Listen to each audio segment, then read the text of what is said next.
The greatest story of faith and obedience told in the Old Testament is the life of Abraham. Abraham's call and his response demonstrate what Lent is preparing us for. First, we must walk by faith. To walk by faith means to be ready for an adventure, because we do not know what lies ahead. Walking by faith is like walking into the gray cloud of the unknown. Think of Abraham's call. God said, "Go forth from the land of your kinsfolk, and from your father's house, to the land that I will show you." In other words, leave behind the stability of home for a place you do not know. That's as adventurous as Columbus sailing the ocean blue, or the crew of Apollo 11 setting foot on the moon. Faith is an adventure because we do not know what we will encounter. God deliberately does not reveal all the steps ahead, because we would feel overwhelmed and never leave home.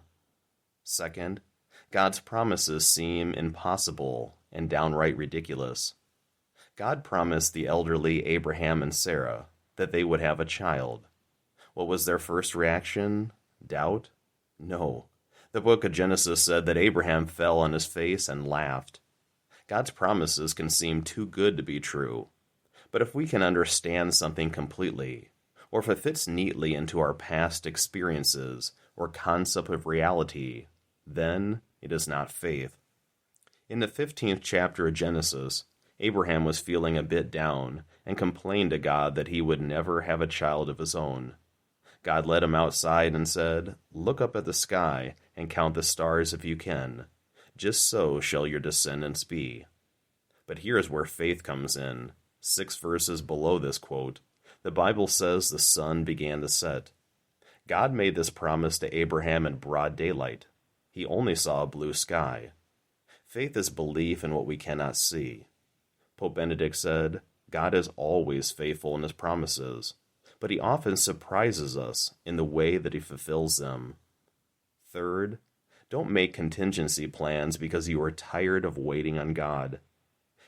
Sarah was so tired of waiting for God to give them a child that she gave her slave Hagar to her husband to produce an offspring. Hagar and her son Ishmael were eventually driven away in rage by Sarah. Our own will always frustrates us in the end. Fourth, once God has set us on a course, do not change direction. How often have we made a spiritual decision and then abandoned it in a moment of doubt, desolation, or adversity? Abraham was asked by God to take his only son Isaac to Mount Moriah and sacrifice him on an altar. Imagine the emotions and feelings of regret going through Abraham's mind. All their married life, Abraham and his barren wife Sarah had prayed for a child of their own. Children are a parent's legacy. Therefore, God is not only asking Abraham to sacrifice his only child, but he is also asking Abraham to sacrifice his very existence and future. It was a 3-day journey to Mount Moriah, and Abraham had plenty of time to reflect and then abandon following God's call.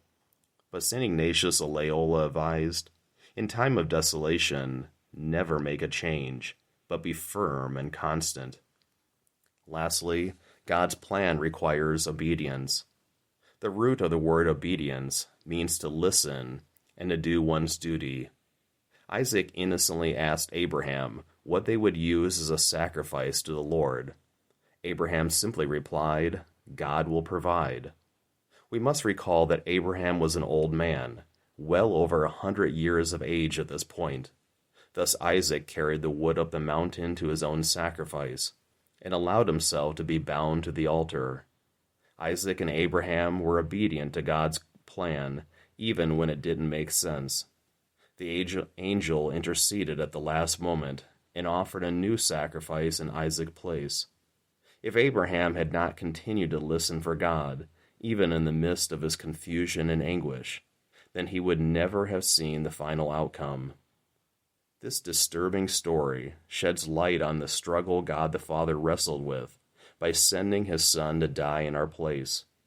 Abraham and Isaac are a glimpse into the faith of God the Father and the obedience of Jesus in the Garden of Gethsemane the night before the crucifixion. For St. Padre Pio said, "The most beautiful act of faith is the one made in darkness, in sacrifice, and with extreme effort."